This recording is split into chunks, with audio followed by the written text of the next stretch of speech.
Local 4 News starts now with a breaking news alert. That breaking news coming to us tonight from Miami, Florida. Rick Wershey, the man known as White Boy Rick, has been arrested and accused of attacking his girlfriend. Police say it happened over the weekend. It was only reported, though, to police just yesterday. Mara McDonald live in the newsroom. Mara, you are expecting a call from him any time now. That's right, Kimberly. I was told to be on standby, so I've got my phone right here. I talked to his public relations representative, but let me first fill you in on what the Miami Police Department is telling us at this point, that the woman at the center of this has been Wershey's girlfriend for about 4 months, and that he has now been arraigned on a single robbery and a single battery charge at this point, stemming from what this woman says happened on Saturday. She claims she did not report it all until yesterday because she was concerned about questions about her immigration status. Now, here's what she says happened: that the two of them were in bed, that he called her by the wrong name, that she was disgusted, that she got up to leave when he grabbed her, ripped a diamond bracelet off of her arm, ripped a diamond necklace off of her neck. Both were gifts from him. She says when she further tried to get away, he punched her. Now, police are saying that she has bruises. They also say that there is a third-party witness to all of this who has given a statement. But I talked to Wershey's PR rep. He says that White Boy Rick is denying all of it. So let's hear what Mr. Wershey has to say when he gives us a call. Live in the newsroom, I'm Mara McDonald. Local 4. Okay, more updates as you get them. Mara, thank you. Our other top story tonight, we're getting our first look at the man charged in that deadly triple shooting inside a gas station in Detroit. We thank you for being with us here. I'm Kimberly Gill. I'm Devon Skillian. 27-year-old Anthony McCrae facing charges of first-degree murder and assault with intent to murder after prosecutors say he opened fire on random customers during a dispute with a clerk. Sean Lay live with more on this story. He does have a lengthy criminal history, Sean. Devon, including felony gun crimes in his past, and he should never have had a gun in the first place. But follow me this way, because everything happened inside here. Prosecutors today revealing that the clerk was arguing with this alleged gunman on the other side of the protective glass here. There's 3 customers in here, and from behind the glass, the clerk is able to flip a switch and lock these doors, turning this place into a death trap. One of the men shot and survived. I spoke to him this afternoon.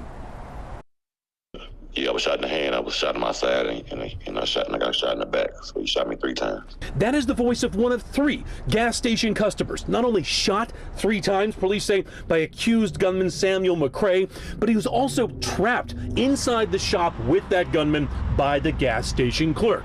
He does not want to be identified, concerned for his safety. When that clerk refused to let the 3 customers in harm's way out of the gas station, he turned to the gunman and pleaded for their lives. And I say the same thing, like, man, we don't got nothing to do with this, unlock the door. And the dude say, if you don't unlock the door, I'm gonna shoot everybody in here. I turn around and look at him and say, please, man, don't shoot us. We don't got nothing to do with this. I turned around and looked at him. He had the gun in the back of my head, and I put my hand up, and he shot my hand.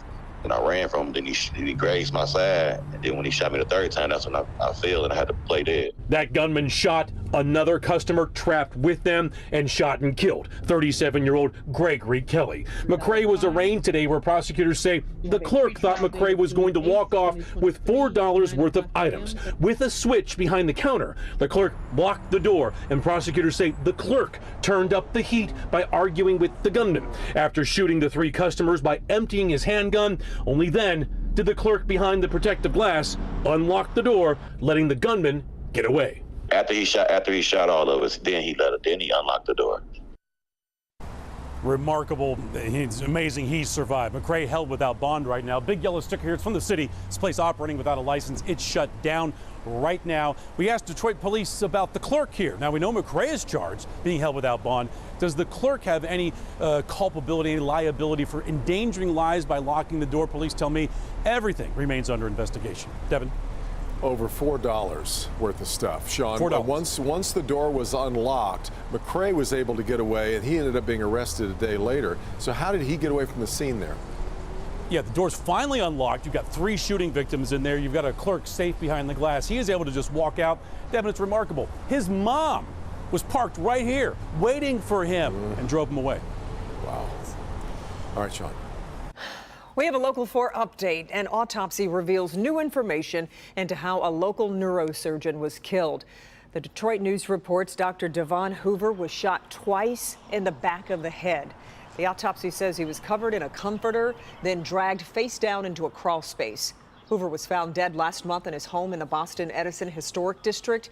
Police have a person of interest in the case, but no one is in custody. There is a surge at the southern border tonight ahead of the expiration of a key immigration rule put in place during the pandemic. We're talking about Title 42 here. It allowed the U.S. to turn back migrants at the U.S.-Mexico border, and the ending of that rule is expected to lead to a large number of crossings in the coming days. NBC's Bree Jackson is in Texas tonight. We're outside of Gate 40 in El Paso, Texas, one of many areas where migrants go to try to enter the U.S. and be processed. And Department of Homeland Security officials predict that 10,000 migrants will try to enter the U.S. per day after Title 42 lifts. Lines of migrants outside of Sacred Heart Church in El Paso, Texas, have dwindled in recent days. But the numbers are only expected to surge when Title 42 ends Thursday. We are already seeing high numbers of encounters in certain sectors. This places an incredible strain on our personnel. Homeland Security officials say processing centers are already stretched beyond capacity. The Biden administration has plans in place to address the increase. They include imposing tougher penalties for attempts to cross illegally and deploying additional troops and contractors to support Border Patrol agents and help expedite processing times. Our plan will deliver results, but it will take time for those results to be fully realized.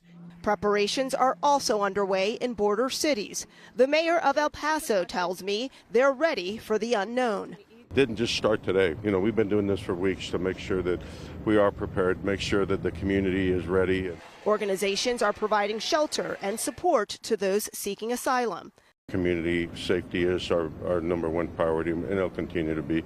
But also we need to make sure we treat people with dignity and respect. Federal, state, and local leaders bracing for what's to come as migrants prepare to take their chances crossing the border.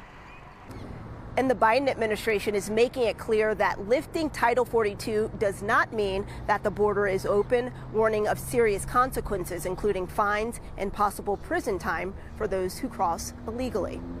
In El Paso, Texas, Bree Jackson, NBC News. Bree, thank you. The Biden administration is making it clear that lifting Title 42 does not mean the border is open, warning of serious consequences, including fines and possible prison time for those who cross illegally. Federal health advisors are recommending birth control pills be sold over the counter. A panel of FDA advisors voted unanimously, in fact, in favor of a drug maker's request to sell its medication without a prescription. It paves the way for a likely approval by the full FDA. During a two-day meeting, the panel looked into whether women could safely and effectively take the pill without a doctor. Final decision expected sometime this summer. Trash all over Detroit freeways. Mayor Duggan says the state just wasn't getting the job done, so the city is stepping in and working to get it cleaned up. Brandon Root tagged along with workers today. Brandon, the city has a big job ahead of it. This is only phases 1 and 2 of the city's Keep Detroit Green campaign. This weather is beautiful, but it shines a light on things like litter, a hollowed out tire along the service drive here, I-75 and Holbrook.